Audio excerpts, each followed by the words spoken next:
ನನಗಲ್ಲಿ ಅಲ್ಲಿ ಸ್ಟಾಪ್ ಮಾಡಿದ್ವಿ ಸ್ನೇಹಿತರೆ, ಅಲ್ಲಿಂದ ಶುರು ಮಾಡೋಣ. ಪಾಣಿಪತ್ ಕದನದಲ್ಲಿ ಮುಖ್ಯವಾಗಿ ಬಂದ್ಬಿಟ್ಟು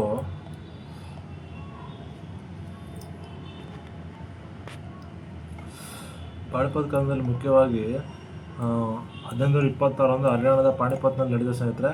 ಇಲ್ಲಿ ಬಾಬರ್ ಮತ್ತು ಇಬ್ರಾಹಿಂ ಲೋಧಿ ನಡುವೆ ನಡೆಯುತ್ತೆ ಪಾಣಿಪತ್ ಕದನ. ವಿಜಯ್ ಬಾಬರ್ ಆಗ್ತಾನೆ. ತುಲುಗ್ಮಾ ಯುದ್ಧ ತಂತ್ರವನ್ನು ಇಲ್ಲಿ ಬಳಸ್ತಾನೆ ಬಾಬರ್. ತುಲುಗ್ಮಾ ಯುದ್ಧ ತಂತ್ರ ಏನಪ್ಪ ಅಂತಂದರೆ ಫಿರಂಗಿ ಪಡೆಯನ್ನು ಬಳಸ್ತಾನೆ ಇಲ್ಲಿ ಯಾರಪ್ಪ, ಬಾಬರ್.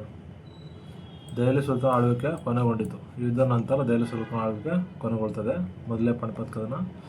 ಎರಡನೇ ಪಾಣಿಪತ್ ಕದನ ಬಂದ್ಬಿಟ್ಟು ನವೆಂಬರ್ 5, 1556 ಇಸ್ವಿಗಳು ಭಾಳ ಇಂಪಾರ್ಟೆಂಟ್ ಸ್ನೇಹಿತರೆ, ಯಾಕಂದರೆ ಆಳ್ವಸ್ ಕೇಳ್ತಾರೆ. ಇದರಲ್ಲಿ ಬಂದ್ಬಿಟ್ಟು ಅಕ್ಬರು ಶೇರ್ಷಾ ಸೂರಿ ಸಾಮ್ರಾಜ್ಯದ ಮಂತ್ರಿ ಆದ ಹೇಮು ನಡುವೆ ನಡೆಯುತ್ತದೆ. ಅಕ್ಬರ್ ಮತ್ತು ಹೇಮು ಮಧ್ಯೆ ವಿದೇಶದಲ್ಲಿ ಅಕ್ಬರ್ ಆಗ್ತಾನೆ.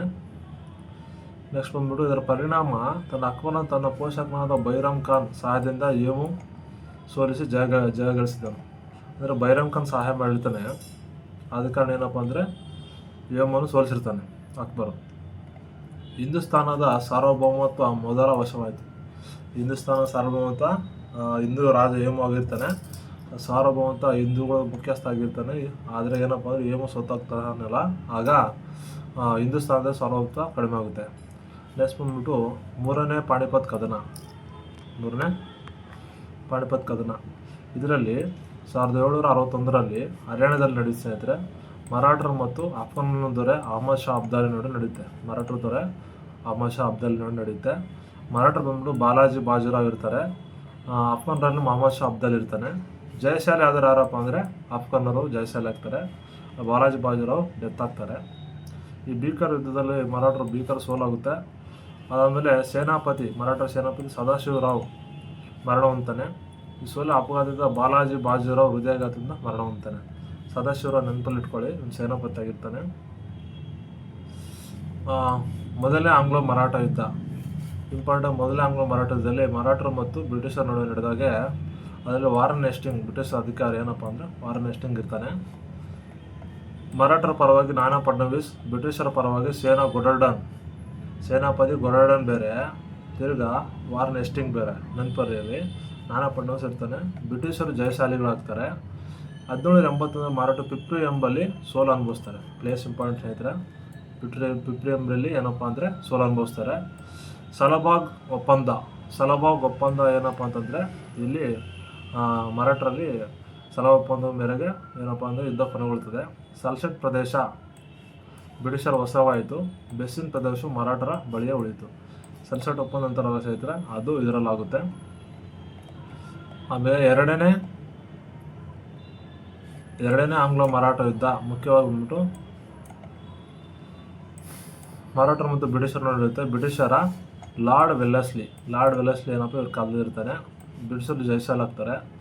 ಮರಾಠರಲ್ಲಿ ಮುಖ್ಯವಾಗಿ ಎರಡನೇ ಬಾಜಿರಾಯ ಇರ್ತಾರಲ್ಲ, ಬೆಸ್ಸಿನ್ ಒಪ್ಪಂದ ಮೇರೆಗೆ ಸಹಾಯಕ ಸೇನಾಪತಿ ಒಳಪಡಿಸ್ಕೊಳ್ತಾನೆ.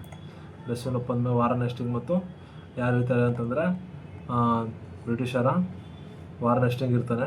ಬ್ರಿಟಿಷರ ಬಂದ್ಬಿಟ್ಟು ಇದರಲ್ಲಿ ವೆಲ್ಲೆಸ್ಲಿ ಬೆಸ್ಸಿನ್ ಒಪ್ಪಂದ ಮಾಡ್ಕೊತಾನೆ. ಎರಡನೇ ಬಾಜಿರಾಯ ಇದು ದೇವಂಗ ಒಪ್ಪಂದ ಕರೀತಾರೆ.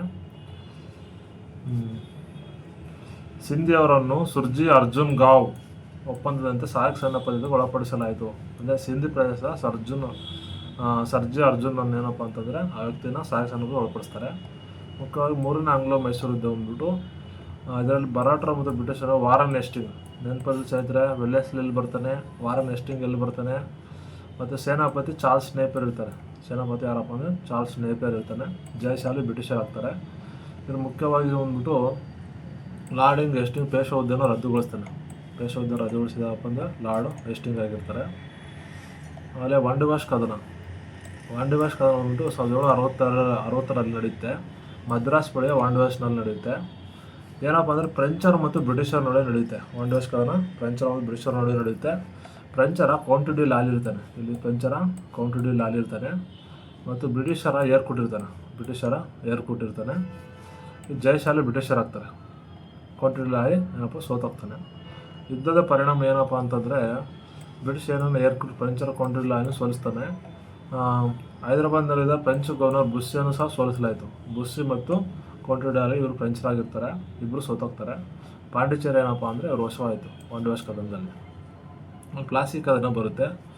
ಎಷ್ಟು ಇಂಪಾರ್ಟೆಂಟ್ ಸ್ನೇಹಿತರೆ ನೋಡ್ಕೊಳ್ಳಿ. 1757 ಜೂನ್ 23 ಇಸ್ವಿ ಕಲ್ಕತ್ತಾ ಬಳಿ ಪ್ಲಾಸಿ ಎಂಬಲ್ಲಿ ಬಂಗಾಳ ನವಾಬರು ಮತ್ತು ಬ್ರಿಟಿಷರ ನಡುವೆ ನಡೆಯುತ್ತೆ. ಬಂಗಾಳ ನವಾಬ್ ಯಾರು ಇರ್ತಾರಪ್ಪ ಅಂತಂದರೆ ಬಂಗಾಳ ನವಾಬ್ ಸಿರಾಜ್-ಉದ್-ದೌಲ್, ಬ್ರಿಟಿಷರ ನಾಯಕ ರಾಬರ್ಟ್ ಕ್ಲೈವ್. ಬಂಗಾಳ ನವಾಬ್ ಯಾರು? ಸಿರಾಜ್-ಉದ್-ದೌಲ್, ಬ್ರಿಟಿಷರ ನಾಯಕ ರಾಬರ್ಟ್ ಕ್ಲೈವ್. ಜಯಶಾಲಿ ಬ್ರಿಟಿಷರಾಗಿರ್ತಾರೆ. ಯುದ್ಧದ ಪರಿಣಾಮ ಮೀರ್ ಜಾಫರ್, ಸಿರಾಜ್-ಉದ್-ದೌಲ್ನ ಸೇನಾಪತಿ ಮೀರ್ ಜಾಫರ್ ಮಾಡಿದ ಮೋಸದಿಂದ ಸಿರಾಜ್-ಉದ್-ದೌಲ್ ಕೊಲೆ ಆದನು. ಮೀರ್ ಜಾಫರ್ ದ್ರೋಹ ಮಾಡ್ತಾನೆ ಪ್ಲಾಸಿ ಕದನದಲ್ಲಿ. ಆವಾಗ ಸಿರಾಜ್-ಉದ್-ದೌಲ್ ಸೋತೋಗ್ತಾನೆ. ಮೀರ್ ಜಾಫರ್ನ ಬಂಗಾಳ ನವಾಬನಾಗಿ ಬ್ರಿಟಿಷರು ಮಾಡ್ತಾನೆ. ಒಂದು ದ್ರೋಹ ಕೆಲಸ ಮಾಡ್ತಾನೆ ಮೀರ್ ಜಾಫರ್. ಆವಾಗ 34 ಲಕ್ಷ ಪೌಂಡು 24 ಪರಮಾಣ ನೀಡ್ತಾರೆ. ಅದಾದಮೇಲೆ ಬಕ್ಸರ್ ಕದನ ಬಂದ್ಬಿಟ್ಟು ಅಕ್ಟೋಬರ್ 22, 1764 ಬಕ್ಸರ್ನ ಗಂಗಾ ನದಿ ದಡದಲ್ಲಿ, ಬಿಹಾರದ ಬಕ್ಸರ್ ಎಂಬಲ್ಲಿ ಗಂಗಾ ನದಿ ದಡದಲ್ಲಿ ನಡೆಯುತ್ತೆ. ಈಸ್ಟ್ ಇಂಡಿಯಾ ಕಂಪನಿ ಭಾರತೀಯ ಅರಸರ ಒಕ್ಕೂಟ ನಡುವೆ ನಡೆಯುತ್ತೆ. ಹೆಕ್ಟರ್ ಮೊನ್ರೋ ಇರ್ತಾನೆ, ಬಕ್ಸರ್ ಕದ ಹೆಕ್ಟರ್ ಮೊನ್ರೋ ಇರ್ತಾನೆ.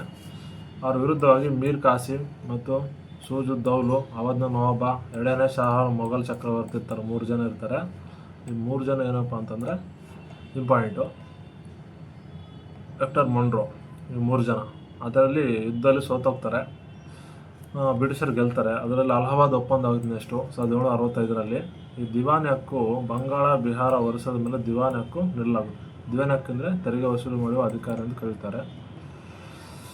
ಭಾರತ ಬ್ರಿಟಿಷರ ರಾಜಕೀಯ ಮತ್ತು ಮಿಲಿಟರಿ ಸಾರ್ವಭೌಮತ್ವ ಭದ್ರ ಅಡಿಪಾಯ ಆಗ್ತು ನೋಡಿ. ರಾಜಕೀಯ ಮತ್ತು ಮಿಲಿಟರಿ ಸಾರ್ವಭೌಮತ್ವ ಭದ್ರ ಅಡಿಪಾಯ ಹಾಕಿದ್ದಾದಪ್ಪ ಅಂದರೆ ಇದೆ.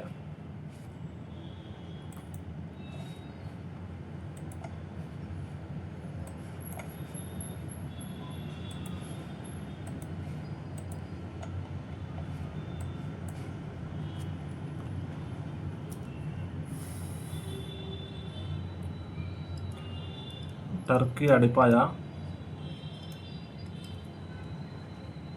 ಮುಸ್ಲಿಂ ಅಡಿಪಾಯ ಮತ್ತು ಬ್ರಿಟಿಷ್ ಅಡಿಪಾಯ. ಈ 3 ಆಲ್ರೆಡಿ ಬರ್ಸಿನ ಸ್ನೇಹಿತರೆ ನೋಡ್ಕೊಳ್ಳಿ, ಯಾಕಂತಂದರೆ ಕೇಳ್ತಾರೆ ಎಕ್ಸಾಮ್ಗೆ. ಮೊದಲನೇ ಆಂಗ್ಲೋ ಮೈಸೂರು ಯುದ್ಧ.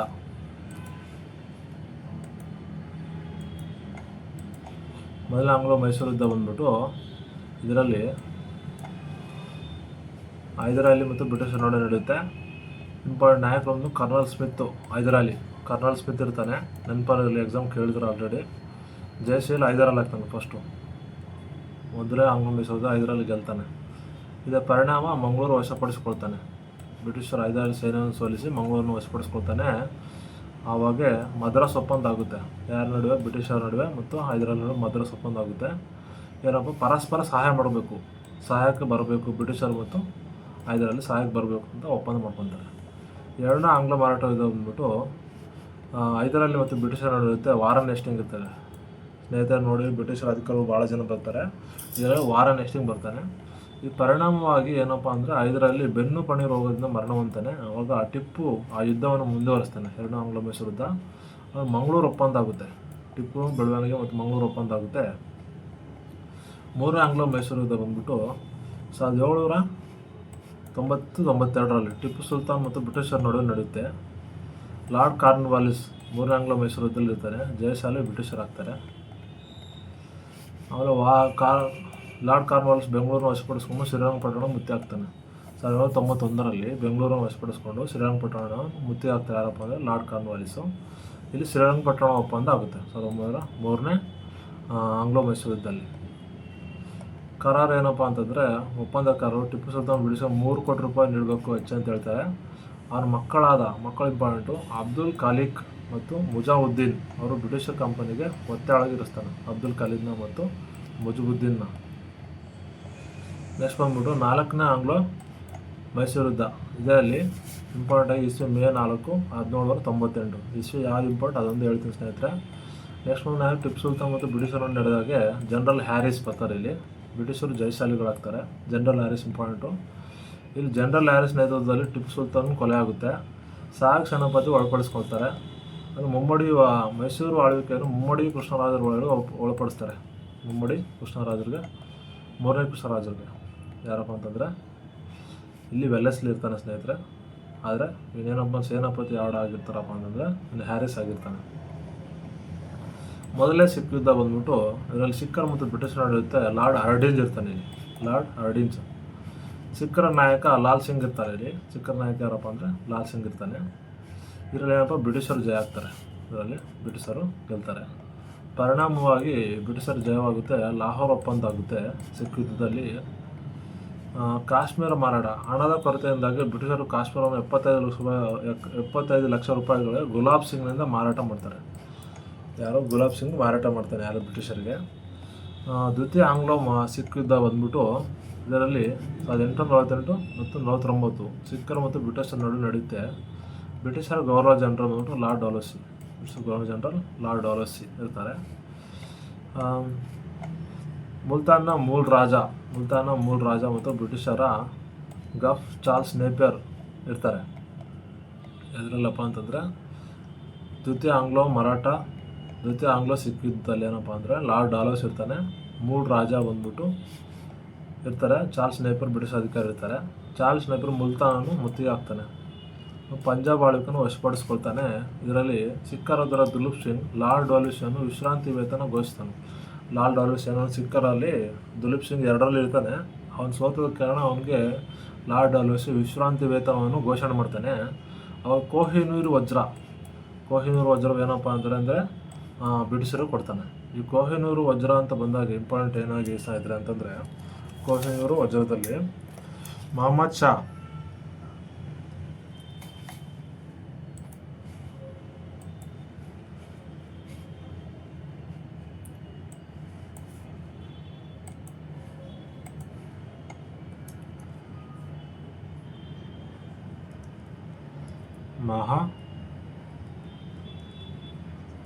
ಮೊಹಮ್ಮದ್ ಶಾ ಇವ್ರು ರಂಗೀಲಾ ಅಂತ ಕರೀತಾರೆ.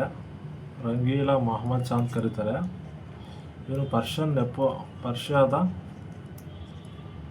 ನೆಪೋಲಿಯನ್ ಅಂತ ಕರೀತಾರೆ. ಇವನಿಗೆ ಪರ್ಷಿಯಾದ ನೆಪೋಲಿಯನ್. ಇದೇನಪ್ಪ ಇಂಪಾರ್ಟೆನ್ಸ್ ಅಂತಂದರೆ ಇವರು ಮೊಘಲರ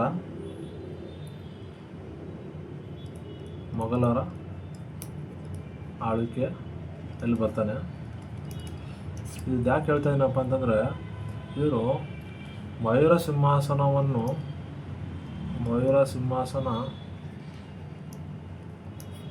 ತಿರ್ಗಾ ಕೊಹಿನೂರನ್ನು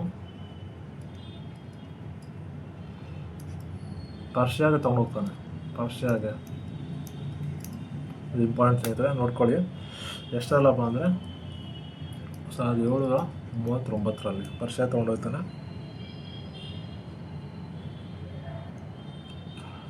ಇವನ್ನ ಏನಪ್ಪ ಅಂದರೆ ಅಫ್ಘಾನ್ನ ನಾದಿರ್ ಶಾ ಅಂತಲೂ ಕರೀತಾರೆ.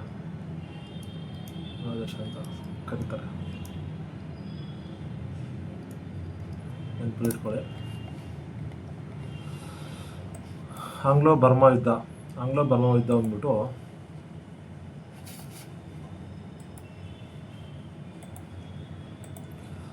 ಬರ್ಮಾ ಯುದ್ಧ ಬಂದ್ಬಿಟ್ಟು ಅದು ಬರ್ಮಿಯರು ಮತ್ತು ಬ್ರಿಟಿಷರಲ್ಲಿ ನಡೆಯುತ್ತೆ.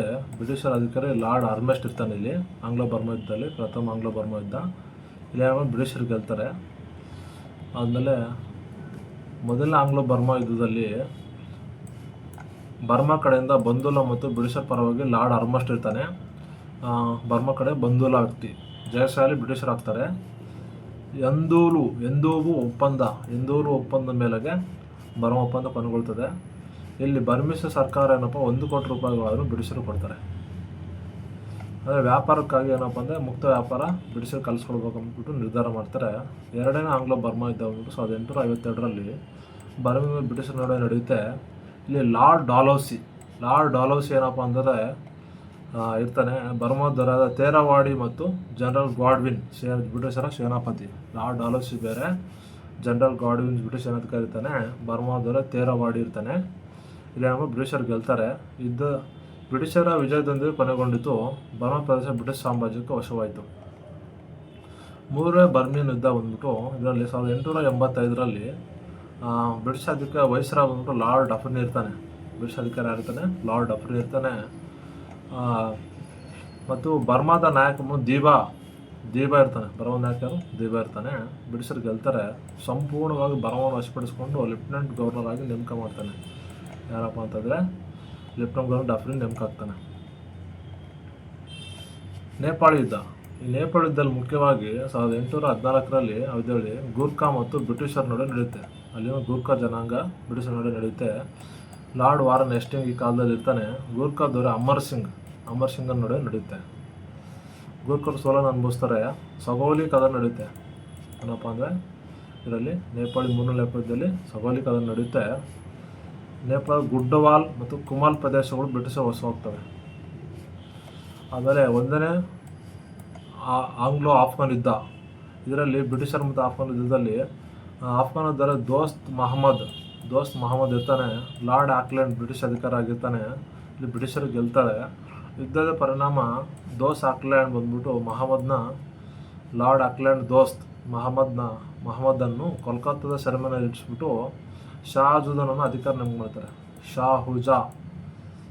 ಶೂಜನನ್ನು ನೇಮಕ ಮಾಡ್ತಾರೆ ಅಧಿಕಾರಿಯಾಗಿ. ದೋಸ್ತ್ ಮಹಮ್ಮದ್ನನ್ನು ಕಲ್ಕತ್ತಾ ಸೆರೆಮನೆಯಲ್ಲಿ ಇರಿಸ್ತಾರೆ. ದ್ವಿತೀಯ ಆಂಗ್ಲೋ ಆಫ್ಘನ್ ಯುದ್ಧ ಬಂದ್ಬಿಟ್ಟು 1878ರಲ್ಲಿ ಲಾರ್ಡ್ ಲಿಟ್ಟನ್ ಕಾಲದಲ್ಲಿ ನಡೆಯುತ್ತೆ. ದ್ವಿತೀಯ ಆಂಗ್ಲೋ ಆಫ್ಘನ್ ಯುದ್ಧ ಲಾರ್ಡ್ ಲಿಟ್ಟನ್ ಅಧಿಕಾರದಲ್ಲಿ ನಡೆಯುತ್ತೆ. ಅಫ್ಘಾನ ದೊರೆ share Shah Ali lord Lytton ನಡುವೆ ನಡೆಯುತ್ತೆ. ವಿಜಯಶಾಲಿ ಬ್ರಿಟಿಷರಾಗಿರ್ತಾರೆ. ಎರಡನೇ ಆಂಗ್ಲೋ ಆಫ್ಘನ್ ಯುದ್ಧ ಬಂದ್ಬಿಟ್ಟು ಗಂಡಮಕ್ ಒಪ್ಪಂದದ ಮೇರೆಗೆ ಕೊನೆಗೊಳ್ತದೆ. ಎರಡನೇ ಆಂಗ್ಲೋ ಆಫ್ಘನ್ ಯುದ್ಧ ಗಂಡಮಕ್ ಒಪ್ಪಂದ ಕೊನೆಗೊಳ್ತದೆ. ಶೇರ್ ಅಲಿ ಬಂದ್ಬಿಟ್ಟು ಬ್ರಿಟಿಷರ್ ಟರ್ಕಿಗೆ ಓಡೋಗ್ತಾನೆ. ಅವರ ಮಗ ಯಾಕೂಬ್ ಬ್ರಿಟಿಷರೊಂದಿಗೆ ಗಂಡಕ್ಕೆ ಒಪ್ಪಂದ ಮಾಡ್ಕೊಳ್ತಾನೆ. ಯಾಕೂಬ್ ಖಾನ್. ಏನು ಕರಾರುಗಳನ್ನು ಬೇಕಾಗಿಲ್ಲ ಸ್ನೇಹಿತರೆ, ಎಕ್ಸಾಮ್ಗೇನು ಅಷ್ಟೊಂದು ಕೇಳಲ್ಲ. ಲಾರ್ಡ್ ರಿಪ್ಪನ್ ಆಫ್ಘನ್ದೊಂದಿಗೆ ಸ್ನೇಹ ಸಂಬಂಧ ಮುಂದುವರಿಸ್ತಾನೆ. ಲಾರ್ಡ್ ರಿಪ್ಪನ್ ಬರ್ತಾನೆ ಆಫ್ಘನ್ ಅವರೊಂದಕ್ಕೆ. ತೃತೀಯ ಆಂಗ್ಲೋ ಆಫ್ಘನ್ ಯುದ್ಧ ಬಂದ್ಬಿಟ್ಟು ಇದರಲ್ಲಿ ಮುಖ್ಯವಾಗಿ ವೈಸ್ರಾಯ್ ಬಂದ್ಬಿಟ್ಟು ಚಾರ್ಲ್ಸ್ ಚೇಮ್ಸ್ಫರ್ಡ್ ಇರ್ತಾನೆ. ಆಫ್ಘಾನರ ದೊರೆ ಬಂದ್ಬಿಟ್ಟು ಅಮಾನುಲ್ಲಾ ಇರ್ತಾನೆ. ಮತ್ತು ಚೇಮ್ಸ್ಫರ್ಡ್ ನಡುವೆ ನಡೆಯುತ್ತೆ. ಇದರ ಪರಿಣಾಮವಾಗಿ ರಾವಲ್ಪಿಂಡಿ ಒಪ್ಪಂದ, ಜಯಶಾಲಿ ಬ್ರಿಟಿಷರ್ ಆಗ್ತಾರೆ. ರಾವಲ್ಪಿಂಡಿ ಒಪ್ಪಂದದಿಂದ ಕೊನೆಗೊಳ್ಳುತ್ತೆ ಯುದ್ಧ. ಆಫ್ಘಾನರು ಬ್ರಿಟಿಷರಿಂದ ಸಂಪೂರ್ಣ ಮುಕ್ತವನ್ನು ಸ್ವಾತಂತ್ರ್ಯ ಪಡೆದುಕೊಂಡರು. ಆಫ್ಘಾನರು ಬ್ರಿಟಿಷರಿಂದ ಸಂಪೂರ್ಣ ಸ್ವಾತಂತ್ರ್ಯ ಪಡೆದುಕೊಳ್ತಾರೆ. ಅದರಲ್ಲಪ್ಪ ರಾವಲ್ಪಿಂಡಿ ಒಪ್ಪಂದದಿಂದ. ರಕ್ಕಸ್ ತಂಗಡಿ ಕದನ ಬಂದ್ಬಿಟ್ಟು ತಾಳಿಕೋಟೆ ಕದನ ಆಗಿರುತ್ತೆ. ಇದು ನಮ್ಮ ಕರ್ನಾಟಕ ಸಂಬಂಧಪಟ್ಟಂಗೆ ಭಾಳ ಇಂಪಾರ್ಟೆಂಟು. ಈ ರಕ್ಕಸ್ ತಂಗಡಿ ಒಂದು ರಾಮರಾಯ ಕೃಷ್ಣದೇವರ ಅಳಿಯ ರಾಮರಾಯ ಇರ್ತಾನೆ. ದಕ್ಷಿಣ ಭಾರತದ ಅತಿ ದೊಡ್ಡ ವಿಜಯನಗರ ಸಾಮ್ರಾಜ್ಯ ಪತನಕ್ಕೆ ಹಂಪಿ ನಾಶಕ್ಕೆ ಕಾರಣವಾಗಿದ್ದು ಇದೇ ರಕ್ಕಸ್ ತಂಗಡಿ ಕದನ. 1565 ಜನವರಿ 23 ಬರುತ್ತೆ ಸ್ನೇಹಿತರೆ. ರಕ್ಕಸಿ ಮತ್ತು ತಂಗಡಿ ಎಂಬ 2 ಗ್ರಾಮಗಳ ನದಿ ನಡೆಯುತ್ತೆ. ಇದು ಎಲ್ಲಿದೆಯಪ್ಪ ಅಂದರೆ ವಿಜಯಪುರದಲ್ಲಿದೆ. ಕೃಷ್ಣಾ ನದಿ ದಂಡೆ ಇಂಪಾರ್ಟೆಂಟು. ವಿಜಯಪುರ ಜಿಲ್ಲೆ ಇಂಪಾರ್ಟೆಂಟು. ಭಾಗವಹಿಸಿದ ಅಳಿಯ ರಾಮರಾಯ. ಬಿಜಾಪುರ ಸುಲ್ತಾನರು ಮತ್ತು ಗೋಲ್ಕೊಂಡ ಸುಲ್ತಾನರು, ಅಹಮದ್ನಗರ ಸುಲ್ತಾನರು, ಬೀದರಿನ ಸುಲ್ತಾನರು ಇರ್ತಾರೆ. ಆದರೆ ಇಲ್ಲಿ ಎಕ್ಸಾಮ್ ಕೇಳಿದ್ರೆ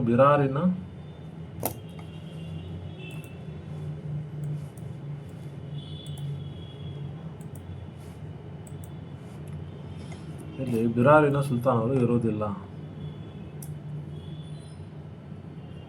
ಬಿರಾರಿನ ಸುಲ್ತಾನ ಸೇರಿಲ್ಲ. ಇದು ಕೇಳಿದ್ದಾರೆ ಎಕ್ಸಾಮ್ಗೆ. ಅದಾದಮೇಲೆ ವಿಜಯನಗರ ಸಾಮ್ರಾಜ್ಯ ಬಂದ್ಬಿಟ್ಟು ಅಸೂಯೆ ಭಯ ಒಂದಾಗುತ್ತೆ. ರಾಮರಾಯ ಸೋಲೋದು ನಿಮಗೆಲ್ಲರಿಗೂ ಗೊತ್ತು. ಆದರೆ ಇಲ್ಲಿ ಇಂಪಾರ್ಟೆಂಟ್ ಏನಪ್ಪ ಅಂದರೆ ಡೆಕ್ಕನ್ ಸುಲ್ತಾನರು, ಅಹಮದರ ಸುಲ್ತಾನ, ಬಿಜಾಪುರ ಸುಲ್ತಾನರು, ಗೋಲ್ಕೊಂಡ ಸುಲ್ತಾನರು, ಬೀದರ್ ಸುಲ್ತಾನರು ಭಾಗವಹಿಸಿರುವುದಿಲ್ಲ. ಕಟ್ಟಿದ್ದು ವಿಜಯನಗರ ಸಾಮ್ರಾಜ್ಯ. ಇಲ್ಲಿ ಕಮಾಂಡರ್ ಬಂದ್ಬಿಟ್ಟು ಹುಸೇನ್ ನಿಜಾಮ್ ಏನು ಮಾಡ್ತಾನಪ್ಪ ಅಂತಂದರೆ ರಾಮರಾಯನ ತಲೆ ಕಡಿತಾನೆ. ರಾಮರಾಯ ತಲೆ ಕಡಿತಾನೆ.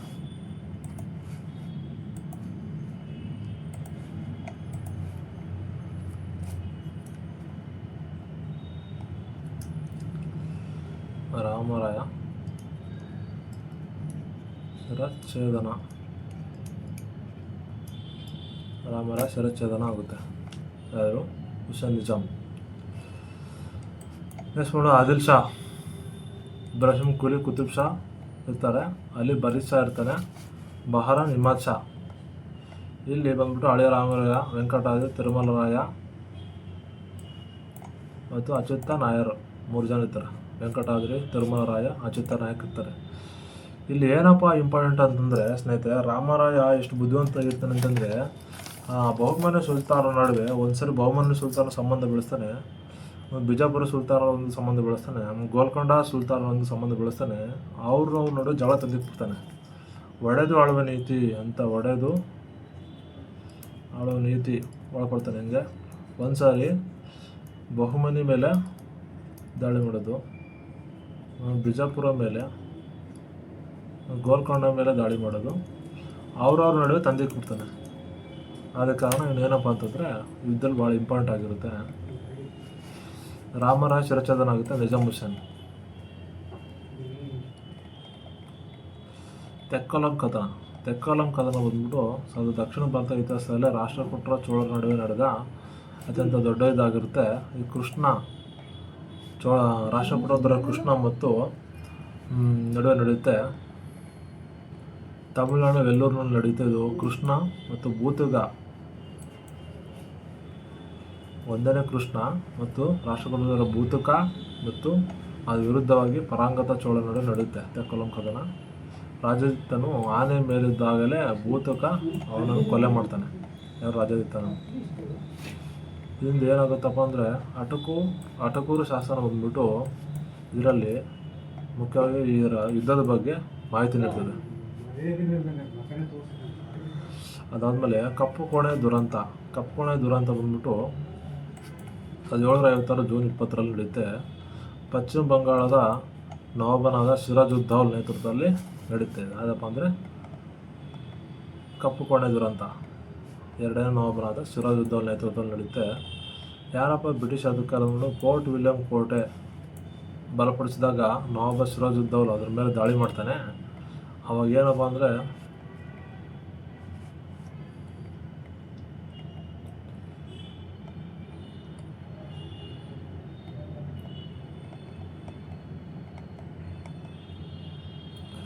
ಕಪ್ಪು ಕೋಣೆ ಅಂತ ಒಂದು ಬ್ರಿಟಿಷ್ ಇರ್ತಾರಲ್ಲ ಸೇರಿದ್ರೆ ಅವರು ವಿರುದ್ಧವಾಗಿ ಮಾಡ್ತಾರೆ. ಯಾರಪ್ಪ ಅಂದರೆ ಸಿರಾಜುದ್ದೌಲು. ಇಲ್ಲಿ 146 ಬ್ರಿಟಿಷ್ ಅಧಿಕಾರಿಗಳು ಒಂದೇ ಕೋಣೆಯಲ್ಲಿ, ಕಪ್ಪು ಕೋಣೆಯಲ್ಲಿ ಬೆಳಕು ಬರಲ್ಲ, ಅಲ್ಲಿ ಕೂಡಾಕ್ಬಿಡ್ತಾನೆ.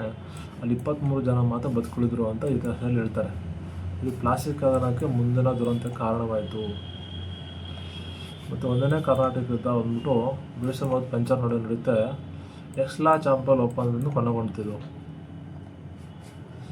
ಡೂಪ್ಲೆಕ್ಸ್ ಬಂದ್ಬಿಟ್ಟು ಮದ್ರಾಸ್ ವಶಪಡಿಸ್ಕೊಳ್ತಾನೆ. ಸೆಂಟ್ ತೊಗೊಂಬಂದ್ಬಿಟ್ಟು ಇದೆಲ್ಲ ಇಂಪಾರ್ಟೆಂಟ್ ಏನಿಲ್ಲ ಸೇರಿದ್ರೆ, ಆದರೆ ಎಕ್ಸ್ಲಾ ಚಾಂಪಲ್ ಒಂದು ಒಪ್ಪಂದ ಭಾಳ ಇಂಪಾರ್ಟೆಂಟ್, ಎಕ್ಸಾಮ್ ಕೇಳ್ತಾರೆ.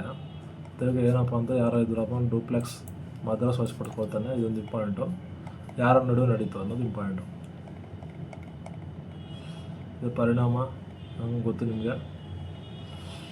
ಆದರೆ ಎರಡನೇ ಕರ್ನಾಟಕ ಯುದ್ಧ ಆಲ್ರೆಡಿ ಎಕ್ಸ್ಪ್ಲೇನ್ ಮಾಡಿದ್ದೀನಿ. ಒಂದು ಚಾರ್ಟ್ ಇತ್ತಲ್ಲ, ಆ ಚಾರ್ಟಲ್ಲಿ ಎಕ್ಸ್ಪ್ಲೇನ್ ಮಾಡಿದ್ದೀನಿ, ಒಂದು ನೋಡ್ಕೊಳ್ಳಿ. ಚಂದಾ ಸಾಹೇಬ್ ಇರ್ತಾನೆ ಮತ್ತು ಮುಜಾಫರ್ ಜಂಗ್ ಇರ್ತಾನೆ ಫ್ರೆಂಚರ ಪರವಾಗಿ.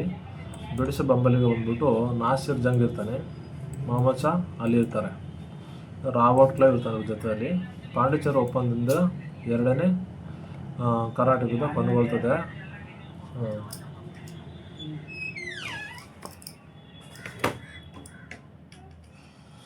ಹೈದರಾಬಾದ್ ನಿಜಾಮ ಆರ್ಕಾಟೆ ನವಾಬನ ಹುದ್ದೆಗೆ ನಡೆದ ಆಂತರಿಕ ಕಲಹ ಆಗಿದ್ದು.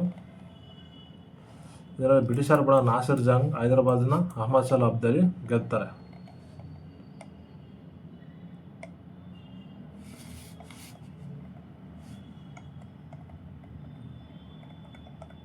ಮೂರನೇ ಕರ್ನಾಟಕ ಯುದ್ಧ.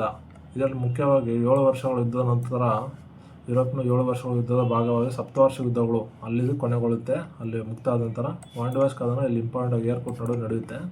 ಈ ಮೂರನೇ ಕರ್ನಾಟಕ ಯುದ್ಧ ಇಂಪಾರ್ಟೆಂಟ್ ಏನಪ್ಪ ಅಂತಂದರೆ, ಇದರಲ್ಲಿ ವಾಂಡಿವಾಶ್ ಕದನ ನಡೆಯುತ್ತೆ ಸ್ನೇಹಿತರೆ. ಇಲ್ಲಿ ಕೌಂಟ್ ಡಿ ಲಾಲಿ ಮತ್ತು ಏರ್ಪೋರ್ಟ್ ಮಧ್ಯೆ ನಡೆಯುತ್ತೆ.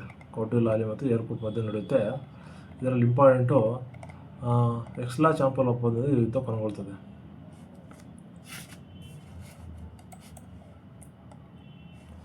ಫ್ರೆಂಚರ ರಾಜಕೀಯ ಶಕ್ತಿ ಶಾಶ್ವತ ಅಂತ್ಯಗೊಂಡಿತು. ಬ್ರಿಟಿಷರ ಅಪ್ರತಿಮ ಶಕ್ತಿ ಹೊರಹೊಮ್ಮಿತು. ಫ್ರೆಂಚರು ಸಂಪೂರ್ಣ ಸೋತಾಗ್ತಾರೆ. ವಾತಾಪಿಕೊಂಡ ಬಿರುದು ಒಂದನೇ ನರಸಿಂಹ ಹೊಂದಿರ್ತಾನೆ. ಏನಪ್ಪ ಚಾಲುಕ್ಯರ ಇಮ್ಮಡಿ ಪುಲಕೇಶಿನ ಸೋಲಿಸ್ತಾನೆ. ಒಂದನೇ ನರಸಿಂಹ ವಾತಾಪಿಕೊಂಡ ಬಿರುದು ಬರುತ್ತೆ. ಪಲ್ಲವರ ರಾಜ ಆಗಿರ್ತಾನೆ ಒಂದನೇ ನರಸಿಂಹವರ್ಮ. 640 ವಾತಾಪಿಕೊಂಡ ಯುದ್ಧ. ಕೊಪ್ಪಂ ಯುದ್ಧ ಬಂದ್ಬಿಟ್ಟು ಇದು ಇಂಪಾರ್ಟೆಂಟು. ರಾಜಾದಿರಾಜ ಚೋಳ ನಡುವೆ ಚೋಳರ ಸಾಮ್ರಾಜ್ಯ ಚಕ್ರವರ್ತಿ ರಾಜ ಚೋಳ ಮತ್ತು ಪಶ್ಚಿಮ ಚಾಲುಕ್ಯರ ಸೋಮೇಶ್ವರ ನಡುವೆ ನಡೆಯುತ್ತೆ. ಇಂಪಾರ್ಟೆಂಟ್ ಆಗಿ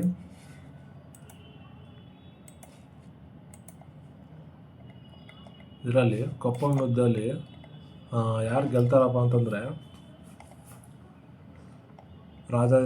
ರಾಜಾದಿರಾಜ ಚೋಳ ಏನಪ್ಪ ಅಂದರೆ ಇಲ್ಲಿ ಗೆಲ್ತಾನೆ ಕೊಪ್ಪಂ ಯುದ್ಧದಲ್ಲಿ. ಮಹಮ್ಮದ್ ಗಜ್ನಿ ದಾಳಿಗಳು ಬಂದ್ಬಿಟ್ಟು ಸಂಪತ್ತನ್ನು ಲೂಟಿ ಮಾಡೋ ಉದ್ದೇಶದ ಮೇಲೆ ಭಾರತ ಅಪಾರ ದಾಳಿ ಮಾಡ್ತಾನೆ. ಇವನು 17 ಬಾರಿ ದಂಡಯಾತ್ರೆ ಮಾಡ್ತಾನೆ. ಯಾರು? ಮಹಮ್ಮದ್ ಗಜ್ನಿ. ಇದರಲ್ಲಿ ಮುಖ್ಯವಾಗಿ ಮೊದಲನೇ ದಾಳಿ ಯಾರಪ್ಪ ಅಂದರೆ ಜಯಪಾಲನ ಮೇಲೆ ಮಾಡ್ತಾನೆ. ಇದರಲ್ಲಿ ಇಂಪಾರ್ಟೆಂಟ್ ಏನಪ್ಪ ಅಂತಂದರೆ ಸೋಮನಾಥ ದೇವಾಲಯ ಮೇಲೆ 16ನೇ ದಾಳಿ. ಅಂದರೆ PUC ಬುಕ್ಕಲ್ಲಿ ಬಂದ್ಬಿಟ್ಟು 17ನೇ ದಾಳಿ ಅಂತಿದೆ. 17ರಲ್ಲಿ 17 ಹಾಕ್ಬಿಡಿ. ಗುಜರಾತ್ ಸೋಮನಾಥ ದೇವಾಲಯ ಭೀಮದೇವನನ್ನು ಸೋಲಿಸಿ ಅಪಾರ ಸಂಪತ್ತನ್ನು ಲೂಟಿ ಮಾಡಿದ. ಕೊನೆ ದಾಳಿ ಬಂದ್ಬಿಟ್ಟು ಸಿಂಧ್ನ ಜಾಟ್ ಪ್ರಾಂತ್ಯದ ಮೇಲೆ. ಭಾರತ ರಜಪೂತರ ಒಕ್ಕಟ್ಟಿನ ಕೊರತೆ ಬಹಿರಂಗವಾಯಿತು ಇದರಲ್ಲಿ ದಾಳಿಯಿಂದ. ಮಹಮ್ಮದ್ ಗೋರಿ ಬರ್ತಾನೆ. ಮೊಯಿನುದ್ದೀನ್ ಮಹಮ್ಮದ್ ಅಂತ ಕರೀತಾರೆ ಇವನ್ನ. ಯಾಕಂದ್ರೆ ಮೊದಲನೇ ತರಹದ ಯುದ್ಧದಲ್ಲಿ ಪೃಥ್ವಿರಾಜ್ ಚೌಹಾಣ್ ಸೋತರು. 2ನೇ ತರ ಗೆಲ್ತಾನೆ ಮಹಮ್ಮದ್ ಗೋರಿ. ಇವನೇನಪ್ಪ ಅಂದರೆ ಮುಲ್ತಾನ್ ಮೇಲೆ ದಾಳಿ ಮತ್ತು ಗುಜರಾತ್ ಮೇಲೆ ದಾಳಿ ಮಾಡ್ತಾನೆ. ತಿರ್ಗಾ ಪಂಜಾಬು ತರೇನ್ ಯುದ್ಧ 2ನೇ ತರನ ಆಲ್ರೆಡಿ ನೋಡಿದ್ವಿ ಸ್ನೇಹಿತರೆ. ನೆಕ್ಸ್ಟ್ ಬಂದ್ಬಿಟ್ಟು ಚಂದಾವರ್ ಕಾಳಗ. ಚಂದಾವರ್ಕರ್ ಜಯಚಂದ್ರನ್ ಸೋಲಿಸ್ತಾನೆ. ಇಂಪಾರ್ಟೆಂಟ್ ಹೇಳ್ಕೊಂಡು ಹೋಗ್ತೀನಿ ಸ್ನೇಹಿತರೆ, ಜಾಸ್ತಿ ಲೆಂತ್ ಆಗುತ್ತೆ ವಿಡಿಯೋ. ಅಲಾವುದ್ದೀನ್ ಖಿಲ್ಜಿ ಬಂದ್ಬಿಟ್ಟು ದೆಹಲಿ ಸುತ್ತ ಅತ್ಯಂತ ಶಕ್ತಿಶಾಲಿ ಆಗಿರ್ತಾನೆ. ಮಿಲಿಟರಿ ದಾಳಿಗಳು ತುಂಬ ಏನಪ್ಪ ಅಂತಂದರೆ ಇದರಲ್ಲಿ ಉತ್ತರ ಭಾರತ ದಾಳಿಗಳು ಯಾವುದು ಆರ್ಡರ್ ಕಳ್ತಾರೆ. ಇದು ಗುರುಮಾಮ ಶಿವ ಅಂತ ಹೆಸರು.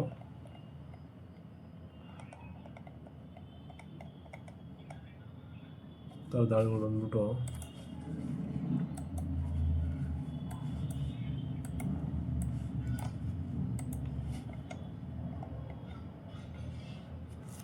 ಇಲ್ಲಿ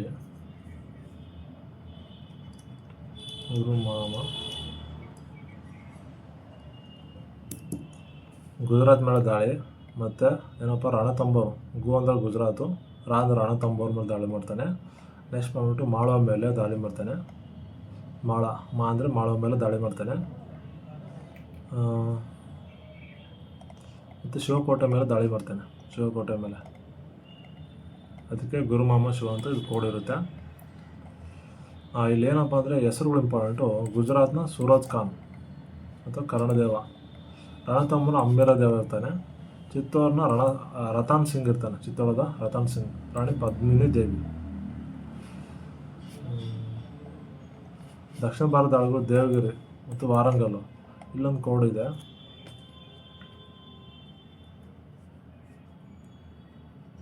ದೆವ್ವದ ಮನೆ.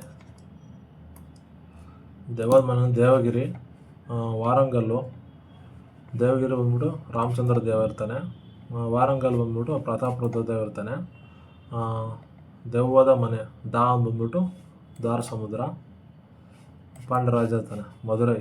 ದೆವ್ವದ ಮನೆ ಅಂದರೆ ಮಧುರೈ ಇರುತ್ತೆ. ಮಂಗೋಲರ ದಾಳಿ ತಡೆ. ಮಂಗೋಲರ ದಾಳಿ ಮಾಡ್ತಾರೆ ಯಾರಪ್ಪ ಅಂದರೆ ಈಗಿನ ಕಾಲದಲ್ಲಿ ಅಲಾವುದ್ದೀನ್ ಖಿಲ್ಜಿ ಕಾಲದಲ್ಲಿ. ಮಹಮ್ಮದ್ ಬಿನ್ ತುಘಲಕ್ ಏನಪ್ಪ ಅಂದರೆ ರಾಜ್ಯನ ವರ್ಗಾವಣೆ ಮಾಡ್ತಾನೆ ದೆಹಲಿಯಿಂದ ದೌಲತಾಬಾದ್ಗೆ. ಇದು ಇಂಪಾರ್ಟೆಂಟು. ಖುರಾಸಾನ್ ಮತ್ತು ಕರಾಚಿಯಲ್ಲಿ ದಂಡಯಾತ್ರೆ ಮಾಡಿ ವಿಫಲ ಆಗ್ತಾನೆ. ದಕ್ಷಿಣ ಭಾರತ ದಾಳಿಗಳು ಬಂದು ವಾರಂಗಲ್ ಮೇಲೆ ದಾಳಿ ಮಾಡ್ತಾನೆ. ಇಂಪಾರ್ಟೆಂಟು ಮಲಬಾರ್ ದಂಗೆ. ಇದೇನಪ್ಪ ಅಂತಂದರೆ ಇದ್ರಲ್ಲಿ ಇಂಪಾರ್ಟೆಂಟ್ ಒಂದಿದೆ. ಖುರಾಸಾನ್ ಪ್ರಾಂತ್ಯದ ಮೇಲೆ ಅದೇ ದೊಡ್ಡ ಗುರಿಯಾಗಿರುತ್ತೆ. ಇಲ್ಲಿ ದಾಳಿ ಅಲ್ಲಿ ಚಳಿಕೆ ಮತ್ತು ಶೀತಕ್ಕೆ ವಾಪಸ್ ಆಗ್ತಾರೆ ಹಿಮಾಲಯದಿಂದ. ಇದೊಂದು ತುಂಬ ಸೈನಿಕರು ಮತ್ತು ಆಸ್ತಿಯನ್ನು ಕಳ್ಕೊಳ್ತೇವೆ ನಾವು. ದೇವಗಿರಿ ಟು ದೌಲತಾಬಾದ್ ವರ್ಗಾವಣೆ. ನೆಕ್ಸ್ಟ್ ಬಂದ್ಬಿಟ್ಟು ತೈಮೂರ್ ಯುದ್ಧಗಳು. ತೈಮೂರ್ ಯುದ್ಧಗಳು ಬಂದ್ಬಿಟ್ಟು ಭಾರತ ದೆಹಲಿ ಮೇಲೆ ತೈಮೂರ್ ದಾಳಿ ಆಗುತ್ತೆ. ತುಘಲಕ್ ರಾಜವಂಶ ನಾಸಿರುದ್ದೀನ್ ಮಹಮ್ಮದ್ ಇರ್ತಾನೆ ದೆಹಲಿಯಲ್ಲಿ. ಅವನ ವಿರುದ್ಧ ದಾಳಿ ಆಗುತ್ತೆ. ದೇವಾಲಯಗಳು ಧ್ವಂಸ ಮಾಡ್ತಾಯಿದ್ರು, ಭೀಕರ ದಾಳಿಗಳು ಅಂತ ಕರೀತಾರೆ. ವಿನಾಶದ ದೆಹಲಿ ಸುಲ್ತಾನ ಇತಿಹಾಸ ಅತ್ಯಂತ ವಿನಾಶಕಾರಿ ದಾಳಿ ಅಂತಂದರೆ ತೈಮೂರ್ ದಾಳಿ ಆಗಿರುತ್ತೆ.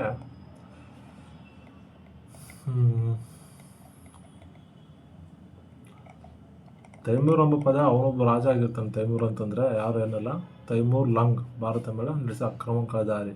ಮತ್ತು ತುಘಲಕ್ ನಾಸಿರ್ ಉದ್ದೀನ್ ಇರ್ತಾನೆ. ಮೊಹಮ್ಮದ್ ಶಾ. ಉತ್ತರ ಭಾರತ ದೆಹಲಿ ಸುಲ್ತಾನ ಅಧಿಕಾರ ಸಂಪೂರ್ಣ ಕುಸಿತವಾಯಿತು, ಸಂಪತ್ತಿನ ಲೂಟಿ ಆಗುತ್ತೆ. ನೆಕ್ಸ್ಟ್ ಬಂದ್ಬಿಟ್ಟು ತೈಮೂರನ್ನು ರಾಂಪಾರಿ ಗುಜಾರ್ ಎಂಬ ಮಹಿಳೆ ಯೋಧರ ಪಡೆಯೊಂದಿಗೆ ತೈಮೂರ್ ಸೈನ್ಯವು ತೀವ್ರ ಪ್ರತಿರೋಧ ಒಡ್ತಾಳೆ, ಅಂದರೆ ಹೋರಾಡ್ತಾಳೆ. ರಾಂಪಾರ್ ಗುರ್ಜಾರಿ ಮಹಿಳೆ, ಸ್ವಲ್ಪ ನೆನಪಲ್ಲಿ ಇಟ್ಕೊಳ್ಳಿ ಸ್ನೇಹಿತರೆ, ಕೇಳ್ಬೋದು. ಮತ್ತು ಬಾಬರ್ ಬಂದ್ಬಿಟ್ಟು 1526 ಪಾಣಿಪತ್ ಕದನ, ನಿಮ್ಗೆ ಗೊತ್ತಾ ಆಲ್ರೆಡಿ ಬಾಬರ್ ಯುದ್ಧಗಳು. ಮೊದಲನೇ ದಾಳಿ ಮತ್ತು ಪಂಜಾಬ್ ಮೇಲೆ ದಾಳಿ, ಒಂದನೇ ಪಾಣಿಪತ್ ಕದನ ಯಾರ ನಡುವೆ, ಇಬ್ರಾಹಿಂ ಲೋಧಿ ಇವ್ರ ನಡುವೆ ನಡೆಯುತ್ತೆ. ತಿರ್ಗಿ ಕನ್ವಾ ಕದನ ಬಂದ್ಬಿಟ್ಟು ಮೇವಾರ್ ರಾಣಿ ಸಿಂಗ್ ನಡುವೆ ನಡೆಯುತ್ತೆ. ಚಂದೇರಿ ಮತ್ತು ಮೇದಿನ್ ರಾಯ್ ನಡುವೆ ನಡೆಯುತ್ತೆ. ಗಾಗ್ರಾ ಕದನ ಬಂದ್ಬಿಟ್ಟು ಇದು ಬಾಬರ್ ಅದರಲ್ಲಿ ಬಂಗಾಳ ಮತ್ತು ಆಫ್ಘನ್ ಸುಲ್ತಾನ್ ನಡುವೆ ನಡೆಯುತ್ತೆ. ಬಾಬರ್ ದಾಳಿಗಳು ಪ್ರೇರಣೆ ಸಂಪತ್ತಿನ ಬಗ್ಗೆ ಅವನಿಗೆ ಇನ್ಫಾರ್ಮೇಷನ್ ಬಂದಿರುತ್ತೆ, ಅದು ದಾಳಿ ಮಾಡ್ತಾ ಇರ್ತಾನೆ. ಹುಮಾಯೂನ್ ದಾಳಿ ಏನಪ್ಪ ಅಂದರೆ ಶೇರ್ಷಾ ಸೂರಿ ವಿರುದ್ಧ ಚೌಸಾ ಕದನದಲ್ಲಿ ಸೋಲನ್ನು ಅನುಭವಿಸ್ತಾನೆ ಹುಮಾಯೂನ್. ದೇವರ ಕದನ ಮತ್ತು ಗುಜರಾತ್ನ ಮೇಲೆ ದಂಡ ಚೌಸಾ ಕದನ, ಶೇರ್ಷಾ ಸೂರಿ ವಿರುದ್ಧ ಯುದ್ಧದಲ್ಲಿ ಹುಮಾಯೂನ್ ಭೀಕರ ಸೋಲನ್ನು ಅನುಭವಿಸ್ತಾನೆ. ಬಿಲ್ರಾಮ್ ಕದನ, ಶೇರ್ಷಾ ಸೂರಿ ವಿರುದ್ಧ ನಿರ್ಣಾಯಕ ಸೋಲು ಅನುಭವಿಸಿ ಹುಮಾಯೂನ್ ಭಾರತ 15 ವರ್ಷ ಕಾಲ ಗಡೀಪಾರು ಮಾಡಲಾಯಿತು. ಯಾರು, ಕನೌಜ ಬಿಲ್ರಾಮ್ ಕದನದಲ್ಲಿ 15 ವರ್ಷ ಗಡೀಪಾರು ಮಾಡ್ತಾರೆ ಸ್ನೇಹಿತರೆ, ಇಂಪಾರ್ಟೆಂಟು. ಸರ್ಹಿಂದ್ ಕದನ ಅಷ್ಟೊಂದೇನು ಇಂಪಾರ್ಟೆಂಟ್ ಅಲ್ಲ, ನೋಡ್ಕೊಳ್ಳಿ, ಹುಮಾಯೂನ್ದೇ ಇರುತ್ತೆ. ಶೇರ್ಷಾ ಸೂರಿ ಬಂದ್ಬಿಟ್ಟು ಮಧ್ಯಕಾಲದಲ್ಲಿ ಬರ್ತಾರೆ. ಶೇರ್ಷಾ ಸೂರಿ ದಾಳಿಗಳ ಇಂಪಾರ್ಟೆಂಟ್ ಏನಪ್ಪ ಅಂದರೆ ಚೌಸಾ ಮತ್ತು ಕನೌಜ ಕದನ ಹುಮಾಯೂನ್ ಸೋಲಿಸಿದ್ದು, ಇದು ಇಂಪಾರ್ಟೆಂಟ್ ಐತ್ರೆ, ಅಲ್ಲೇ ರಿಪಿಟೇಷನ್ ಆಗಿರುತ್ತೆ. ನೆಕ್ಸ್ಟ್ ಬಂದ್ಬಿಟ್ಟು ಚೌಸಾ ಕದನ, ಶೇರ್ಷಾ ಸೂರಿ ತಂತ್ರಗಾರಿಕೆ ಮೊಘಲ್ ಚಕ್ರ ಹುಮಾಯೂನನ್ನು ಚೌಸಾ ಕದನದಲ್ಲಿ ಸೋಲಿಸ್ತಾನೆ. ಕನೌಜ ಕದನ ಸೇಮು, ಅಡೆ ನೋಡಿದ್ರೆ ಸಹ ಇದು ಉಲ್ಟಾ ಬರುತ್ತೆ. ನೆಕ್ಸ್ಟ್ ಬಂದ್ಬಿಟ್ಟು ಇಂಪಾರ್ಟೆಂಟ್ ಹೇಳ್ತೀನಿ, ಕಲಿಂಜರ್ ಮೇಲೆ ಮುತ್ತೆ. ಶೇರ್ಷಾ ಅಂತಿಮ ದಾಳಿ ಆಗಿದ್ದು ಕಲಿಂಜರ್ ಕೋಟೆ ವಶಪಡಿಸಿಕೊಂಡು ಆಕಸ್ಮಿಕವಾಗಿ ತೋಪಿನ ಸಿಡಿತದಿಂದ ಅವನು ಮರಣ ಹೊಂದ್ತಾನೆ. ಅಂದರೆ ಪಿರಂಗಿಯಿಂದ ಮರಣ ಹೊಂದಾರ ಯಾರಪ್ಪ ಅಂತಂದರೆ ಶೇರ್ಷಾ ಸೂರಿ ಆಗಿರ್ತಾನೆ. ಇಲ್ಲಿ ಕಲಿಂಜರ್ ದಾಳಿ, ಇದು ಕೇಳ್ತಾ ಇದ್ದರೆ ಎಕ್ಸಾಮ್ಗೆ ಇಂಪಾರ್ಟೆಂಟು. ಅಕ್ಬರ್ ದಾಳಿಗಳು, ಭಾರತ ವಿಶಾಲ ಮೊಘಲ್ ಸಾಮ್ರಾಜ್ಯ ಸ್ಥಾಪಿಸಿದ್ದಾರಪ್ಪ ಅಂದರೆ ಅಕ್ಬರ್ ಆಗಿರ್ತಾನೆ. ಎರಡನೇ ಪಾಣಿಪತ್ ಕದನ ನಡೆಯುತ್ತೆ. ಆಮೇಲೆ ಇಲ್ಲಿ ಮುಖ್ಯವಾಗಿ ಮಿಲಿಟರಿ ದಂಗೆಗಳು ಬಂದ್ಬಿಟ್ಟು ಎರಡನೇ ಪಾಣಿಪತ್ ಕದನ, ಬೈರಮ್ ಖಾನ್ ಇರ್ತಾನೆ, ಅಕ್ಬರ್ನ ದಂಡನಾಯಕ. ಯಮುವನ್ನು ಸೋಲಿಸ್ತಾನೆ ಎರಡನೇ ಪಾಣಿಪತ್ ಕದನದಲ್ಲಿ. ಗುಜರಾತ್ ಮೇಲೆ ದಾಳಿ ಮಾಡಿ ಬುಲಂದ್ ದರ್ವಾಜವನ್ನು ಕಳಿಸ್ತಾನೆ, ಇದು ಇಂಪಾರ್ಟೆಂಟ್ ಸ್ನೇಹಿತರೆ, ಎಕ್ಸಾಮ್ಗೆ ಎಷ್ಟೋ ಸರ್ ಕೇಳಿದ್ದಾರೆ. ಗುಜರಾತ್ ಮೇಲೆ ದಾಳಿ. ದಕ್ಷಿಣ ಭಾರತ ದಂಡಯಾತ್ರೆ ಮಾಡ್ತದೆ. ಗೋಲ್ಕೊಂಡದ ಮೇಲೆ ದಾಳಿ ಮಾಡಿ ಚಂದ್ ಬೇಬಿ ಅವರಿಂದ ಬೆರಾರನ್ನು ವಶಪಡಿಸ್ಕೊಂಡು, ಚಂದ್ ಬೇಬಿ ಇದನ್ನು ನೋಡ್ಕೊಂಡು ಸ್ನೇಹಿತರೆ ಕೇಳ್ತಾರೆ. ಗೋಲ್ಕೊಂಡ ವಶಪಡಿಸ್ಕೊಂಡು ಚಂದ್ ಬೇಬಿಯನ್ನು ವಶಪಡಿಸ್ಕೊತಾನೆ. ಮತ್ತು ಔರಂಗಜೇಬ ಬಂದ್ಬಿಟ್ಟು ಬಿಜಾಪುರ ಮತ್ತು ಗೋಲ್ಕೊಂಡ ಮರಾಠರ ವಾಯುವ್ಯಗಳ ತೀವ್ರವಾದ ದಾಳಿಯನ್ನು ನಡೆಸಿದನು. ಶಿವಾಜಿ ಮತ್ತು ಸಂಭಾಜಿ ವಿರುದ್ಧ ಹೋರಾಡ್ತಾರೆ. ಯಾರಪ್ಪ ಅಂದ್ರೆ ಔರಂಗಜೇಬ್. ಪದೇ ಶಿವಾಜಿ ಯಾವುದೇ ಕಾರಣಕ್ಕೂ ಔರಂಗಜೇಬನ ಬಿಡೋಕೆ ಹೋಗಲ್ಲ, ಇದು ಯಾವಾಗಲೂ ಪೈಪೋಟಿ ನೀಡ್ತಾನೆ ಇರ್ತಾನೆ. ಬಿಜಾಪುರ ಆದಿಲ್ ಶಾಗಳು ಮತ್ತು ಗೋಲ್ಕೊಂಡದ ಕುತುಬ್ ಶಾಗಳು ಸುಲ್ತಾನನ ಮೇಲೆ ದಾಳಿ ಮಾಡಿ ಅವರನ್ನು ಮೊಘಲ್ ಸಾಮ್ರಾಜ್ಯಕ್ಕೆ ಸೇರಿಸ್ಕೊಂಡನು. ಗೋಲ್ಕೊಂಡದ ಕುತುಬ್ ಶಾಗಳು ಮತ್ತು ಬಿಜಾಪುರ ಸುಲ್ತಾನವನ್ನು ಸೇರಿಸ್ಕೊಳ್ತಾನೆ. ಇದೊಂದು ಎಕ್ಸಾಮ್ ಕೇಳಿದ್ದಾರೆ, ಅದನ್ನು ನೋಡ್ಕೊಳ್ಳಿ.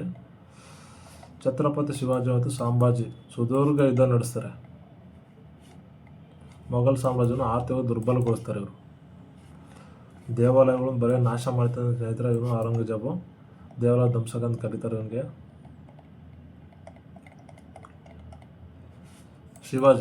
ಶಿವಾಜಿ ಬಂದ್ಬಿಟ್ಟು ಮುಖ್ಯವಾಗಿ ಮೊಘಲರು ಮತ್ತು ಆದಿಲ್ ಶಾಹಿಗಳು ಪ್ರಬಲ ಸಾಮ್ರಾಜ್ಯವನ್ನು ಸೋಲಿಸ್ತಾನೆ. ಮೊಘಲರು ಮತ್ತು ಆದಿಲ್ ಶಾಹಿಗಳನ್ನು ಯಾವಾಗಲೂ ಸೋಲಿಸ್ತಾನೆ ಇರ್ತಾನೆ ಶಿವಾಜಿ. ಆಮೇಲೆ ಸೂರತ್ ಲೂಟಿ, ಪ್ರತಾಪಗಢ ಕದನ ಮತ್ತು ಶಾಯಿಸ್ತಾ ಖಾನ್ ಮೇಲಿನ ದಾಳಿಗಳು. ಸ್ನೇಹಿತರೆ ಇದರಲ್ಲಿ ಇಂಪಾರ್ಟೆಂಟ್ ಏನಪ್ಪ ಅಂತಂದರೆ ಎಕ್ಸಾಮ್ ಕೇಳಿರೋ ಪ್ರಕಾರ ಶಾಯಿಸ್ತಾ ಖಾನ್ ದಂಡನಾಯಕ ಅಫ್ಜಲ್ ಖಾನ್ ಏನಪ್ಪ ಅಂತಂದರೆ ವ್ಯಾಘ್ರಕ ಆಯುಧದಿಂದ ಕೊಲೆ ಮಾಡ್ತಾನೆ ಅಫ್ಜಲ್ ಖಾನ್ನ. ನೆಕ್ಸ್ಟ್ ಬಂದ್ಬಿಟ್ಟು ಸೂರತ್ ಮೇಲೆ ದಾಳಿ, ಶಾಯಿಸ್ತಾ ಖಾನ್ ಇವನು ದಾಳಿ ಮಾಡಿರ್ತಾನೆ. ಮೊದಲು ಯಾರಪ್ಪ ಅಂತಂದರೆ ಅಫ್ಜಲ್ ಖಾನ್. ಬಿಜಾಪುರದಿಂದ ಯಾರು ಬಂದು ಕೇಳಿದರೆ ಅಫ್ಜಲ್ ಖಾನ್. ಏನು ಅಫ್ಜಲ್ ಖಾನ್ ಏನಪ್ಪ ಅಂದರೆ ವ್ಯಾಘ್ರಕ ಇದನ್ನು ಸಾಯಿಸ್ತಾರೆ. ಶಾಯಿಸ್ತಾ ಖಾನ್ ಬಂದ್ಬಿಟ್ಟು ಹೆಬ್ಬೆರಳನ್ನು ಹೆಬ್ಬೆರಳು ಕಟ್ಟಾಗುತ್ತೆ, ಒಂದು ಗಾಯಗೊಳ್ತಾನೆ. ಸಿಂಹಗಡದ ಮೇಲೆ ದಾಳಿ, ಕೋಟೆಗಳ ವಶಪಡಿಸ್ಕೊತಾನೆ. ಗರ್ಲ ಯುದ್ಧ ತಂತ್ರವನ್ನು ಯಾರಪ್ಪ ಅಂದರೆ ಕಲ್ತಿರ್ತಾನೆ ಶಿವಾಜಿ. ಒಂದನೇ ದೇವರಾಯ ಬಂದು ಅಕ್ಕಸಾಲಿ ಹುಡುಗಿ ಕದನ, ಮುದ್ಗಲ್ ಕದನ ನಡೆಯುತ್ತೆ. ಯಾರನ್ನ ಫಿರೋಜ್ ಶಾ ತುಘಲಕ್ ಮತ್ತು ಒಂದನೇ ದೇವರಾಯ ನಡುವೆ ನಡೆಯುತ್ತೆ. ಒಂದನೇ ದೇವರಾಯ ಇಲ್ಲೇನಪ್ಪ ಅಂತಂದರೆ ಗೆದ್ದು ಫಿರೋಜ್ ಶಾ ಸೋಲಿಸುವಲ್ಲಿ ಯಶಸ್ವಿ ಆಗ್ತಾನೆ. ಎರಡನೇ ದೇವರಾಯ ಬಂದ್ಬಿಟ್ಟು ಸಂಗಮ ಅತ್ಯಂತ ಶಕ್ತಿಶಾಲಿ ದೊರೆ ಆಗಿರ್ತಾನೆ. ಎರಡನೇ ದೇವರಾಯ ಕೃಷ್ಣ ದಂಡೆಯ ಮೇಲೆ ಸಿಂಹಳದವರೆಗೂ ವಿಸ್ತರಿಸ್ತಾನೆ ರಾಜ್ಯವನ್ನು. ವರ್ಷದ ಗಜಪತಿ ದೇವರನ್ನು ಸೋಲಿಸ್ತಾನೆ, ಸಿಂಹಳದ ನಾಯಕನನ್ನು ಸೋಲಿಸ್ತಾನೆ. ಎರಡನೇ ದೇವರ ಮುಖ್ಯವಾಗಿ ಬಹುಮನಿ ಸುಲ್ತಾನ್ ವಿರುದ್ಧ ಜಯಶಾಲಿ ಆಗ್ತಾನೆ, ಬೀದರನ್ನು ಸ್ಥಳಾಂತರಗೊಳಿಸಿರ್ತಾನೆ. ಗಜಪತಿ ಮೇಲೆ ದಾಳಿ, ಗಜಪತಿ ಕಪಿಲೇಂದ್ರ ರಾಜ ಮಹೇಂದ್ರನ ಮೇಲೆ ದಾಳಿ ಮಾಡ್ತಿರ್ತಾನೆ. ಶ್ರೀಲಂಕಾದಲ್ಲಿ ಬಂದ್ಬಿಟ್ಟು ಲಕ್ಕಣ ದಂಡೇಶ ಯಾರಪ್ಪ ಅಂದರೆ ಒಂದನೇ ದೇವರ ಇದ್ದಾನಲ್ಲ, ಎರಡನೇ ದೇವರ ದಂಡನಾಯಕ ಲಕ್ಕಣ ದಂಡೇಶ ಆಗಿದೆ. ಎಕ್ಸಾಮ್ ಕೇಳಿದ್ದಾರೆ ಯಾರು ದಂಡನಾಯಕ ಅಂತ. ಅದು ಕೃಷ್ಣದೇವರ ಶಕ್ತಿಶಾಲಿ ಅರಸ ಆಗಿರ್ತಾನೆ. ಇದು ಇಂಪಾರ್ಟೆಂಟ್ ಏನಪ್ಪ ಅಂದರೆ ರಾಯಚೂರು ದೋಕಾದಾಗ ಬಿಜಾಪುರ ಆದಿಲ್ ಶಾರನ್ನು ಸೋಲಿಸ್ತಾನೆ. ಯವನ ರಾಜ್ಯ ಪ್ರತಿಷ್ಠಾಪನಾಚಾರ್ಯ ಎಂದು ಕರೀತಾರೆ. ಯಾವ್ದು ಕರೀತಾರಪ್ಪ ಅಂದರೆ ಉಮ್ಮತ್ತೂರಿನ ಅರಸರ ದಮನ ಗಜಪತಿ ರುದ್ರದೇವ ಮತ್ತು ರಾಯಚೂರು ದೋಬ್ ಅನ್ನು ಬಿಜಾಪುರ ಆದಿಲ್ ಶಾರಿಂದ ಮರಳಿ ಪಡಿತಾನೆ. ಅದಕ್ಕೆ ಏನಪ್ಪ ಅಂದರೆ ಯವನ ರಾಜ್ಯ ಪ್ರತಿಷ್ಠಾಪನಾಚಾರ್ಯ ಎಂದು ಕರೀತಾರೆ. ಕೃಷ್ಣದೇವರ ಉಮ್ಮತ್ತೂರಿನ ಮೇಲೆ ದಾಳಿ ಮಾಡ್ತಾನೆ. ನೆಕ್ಸ್ಟ್ ಬಂದ್ಬಿಟ್ಟು ವರ್ಷದ ವಿರುದ್ಧ ದಾಳಿ ಮಾಡ್ತಾನೆ. ವರ್ಷದ ಉದಯಗಿರಿ ಕೋಟೆ ಗೆಲ್ತಾನೆ. ಕೊಂಡವೀಡು ಪ್ರಾಂತವನ್ನು ಗೆಲ್ತಾನೆ. ರಾಯಚೂರು ಮೇಲೆ ದಾಳಿ ಮಾಡ್ತಾನೆ. ರಾಯಚೂರು ಇಸ್ಮೇಲ್ ಆದಿಲ್ ಶಾ ವಿರುದ್ಧ. ಗೋಲ್ಕೊಂಡ ಕುತುಬ್ ಶಾಲಿಗಳನ್ನು ಸೋಲಿಸ್ತಾನೆ. ಐದನೇ ಮಧಿಕರ ನಾಯಕ ಚಿತ್ರದುರ್ಗ ಜಿಲ್ಲೆ ಇರುತ್ತೆ. ಐದನೇ ಮಧಿಕರ ನಾಯಕ ಮತ್ತು ಚಿತ್ರದುರ್ಗದ ಐದನೇ ಮಧಿಕರ ನಾಯಕ ಚಿತ್ರದುರ್ಗ ಕೊನೆಯ ಯುದ್ಧವಾಗಿರುತ್ತೆ. ಇದು ಐದರಲ್ಲಿ ನಡುವೆ ನಡೀತಾ ಇರುತ್ತೆ ಯಾವಾಗಲೂ ಯುದ್ಧ. ಅದರಲ್ಲಿ ಮುಖ್ಯವಾಗಿ ಏನಪ್ಪ ಅಂತಂದರೆ ಐದರಲ್ಲಿ ತಂತ್ರವನ್ನು ಸಿಲುಕಿ 15 ಶ್ರೀರಂಗಪಟ್ಟಣ ಬಂದಿ ಆಗ್ತಾನೆ. ಯಾರು ಬಂದಿ ಆಗ್ತಾರೆ ಅಂತಂದರೆ ಐದನೇ ಮಧಿಕರ ನಾಯಕ. ಆನವಟ್ಟಿ ಕದನ, ಇಲ್ಲಿ ಚಿತ್ರದುರ್ಗ ಕೋಟೆ ಪ್ರಬಲವಾಗಿ ಐದರಲ್ಲಿ ಮತ್ತು ಐದನೇ ಮಧಿಕರ ನಡುವೆ ನಡೆಯುತ್ತೆ ಆನವಟ್ಟಿ ಕದನ.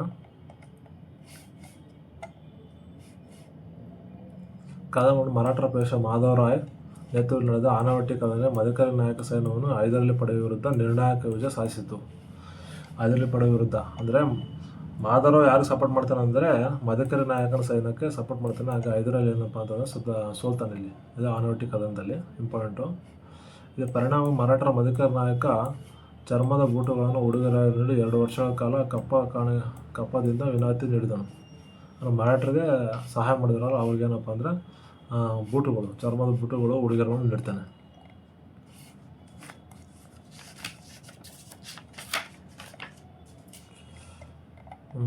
ನೆಕ್ಸ್ಟ್ ಬಂದ್ಬಿಟ್ಟು ಸ್ನೇಹಿತರೆ ಇಷ್ಟು ನಾವೇನಪ್ಪ ಅಂದರೆ ಯುದ್ಧಗಳ ಕಂಪ್ಲೀಟ್ ಚಾಪ್ಟರ್ ಮುಗಿದಿದೆ. ನೆಕ್ಸ್ಟ್ ಏನಪ್ಪ ಇಂಪಾರ್ಟೆಂಟ್ ಚಾಪ್ಟ್ರಿಂದ ಬರ್ತಾ ಇದ್ದೀನಿ. ಇಷ್ಟು ಮುಗಿಸ್ಬಿಟ್ಟು ನಾನು ಏನಪ್ಪ ಅಂದರೆ ಸ್ಟಾಪ್ ಮಾಡ್ತೀನಿ ಸ್ನೇಹಿತರೆ. ಎಲ್ಲರೂ ಸಬ್ಸ್ಕ್ರೈಬ್ ಆಗಿ, ಓಕೆನಾ.